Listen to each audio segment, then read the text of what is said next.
Hey guys, today we wanted to review on the Q-Star Divide Ball from Srixon. Honestly, I saw an ad for this and I was like, this is interesting, I gotta try it. So let's go over our review of it and what we think about it.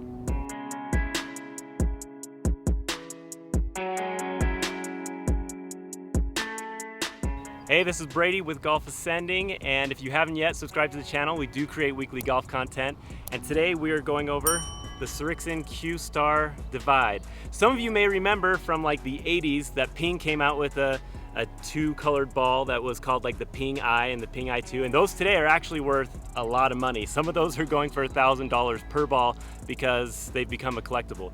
But this, I got an ad for this and I looked at it and I'm like, this is pretty cool. And I wanted to try it out and see how it feels when you're actually playing with it, when you're gaming with it. Can it also kind of serve as a training aid because you have this perfect line? Will it kind of show you if you pulled or push? So we want to talk about a little bit what we think now that we've actually tried it out. All right, so as I've started to use this, and we'll show some clips of what it looks like as the ball's rolling, I've realized that I actually do enjoy using this when I'm putting.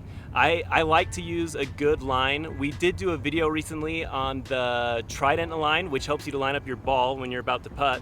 And this is such a clear line that it makes it so easy. When you get down there, you see the point where you're aiming, put the ball down there, and it's just an easy way to set up.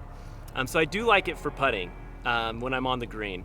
As far as like using it as a training aid or even using it on my putting mat at home, I actually don't like it that much because I do use the Perfect Practice putting mat, which we do have a video reviewing that as well. But on the Perfect Practice putting mat, you have lines on it already. So I don't want to take the time to bend over, get this line up just right. So it's not so much what I would use as a training aid, but you know, here's the real question. Are you gonna actually use this when you're out playing? So yeah, it's cool for putting, but you know, is it worth it having it to line up when you're on the tee shot? I actually do think it's cool to have that, because not only if you're lining up to, you know, have it straight towards your target if you're hitting an iron, I also like to line up like the train tracks for when I'm doing my driver. So my driver's matching up with the ball, the line going this way instead of towards the target. So for lining up when you're thinking off the tee and putting, I think it's actually pretty cool. Now when I went to play with this ball with some of my friends, I did play some night golf and I was like, hey, this is gonna show up real well. They did kind of make fun of me. I was like, what kind of ball is this? It is a weird ball. It does look weird.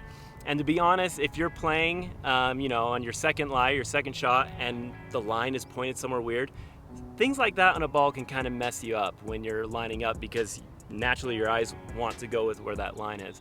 But overall, I think it's pretty cool. I do not like the feel of it. It is a 50-50 urethane cover, and it is a three-piece ball.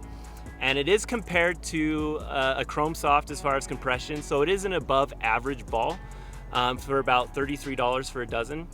But to be honest, with the urethane cover, I'm not a fan of the sound and the overall feel because of that, but it is a good ball. We'll show some clips of us, you know, chipping with it and putting. It does have good feel, and it is fun to see that spin. You can see that in some of the clips we do, so it's pretty cool. But right now I'm going to turn it over to Tyson, and he can talk a little bit about his thoughts of this ball. All right, guys, my thoughts on the Srixon ball.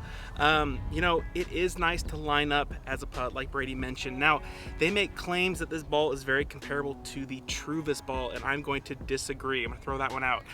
The reason why is because the Truvis ball doesn't really have a line to go off. It's kind of random. So I actually compare it more to the TP5. Now, the TP5, it's got the orange alignment here down the middle. So kind of think of it like that. You've got that straight line. So as far as putting on the greens, it does make it easier, but so does a definitive line on any other white ball. So, you know, Brady also made some comments about, you know, if you hit the ball, it's in the fairway or the rough, it could be lying yellow or red. You don't know what you're playing at that point. Is it a yellow ball or is it a red ball? So those are just my thoughts. You know, it does have some inconsistencies aside from putting and driving, like Brady said. But I mean, overall, it is a quality ball. It is a Srixon Q-Star. You know, that ball just as a white normal ball is a pretty good ball. But you know, it's definitely something worth trying. You know, if you just want to practice with them, if you want to see the revolutions of it spinning, it is cool, and that is the reasons why, you know, playing something like a TP5 Pix or a Truvis is really cool. So that's my take on it. You know, if you guys did enjoy this video, make sure to hit that thumbs up, subscribe, because we upload golf content every week, and we'll see you next time.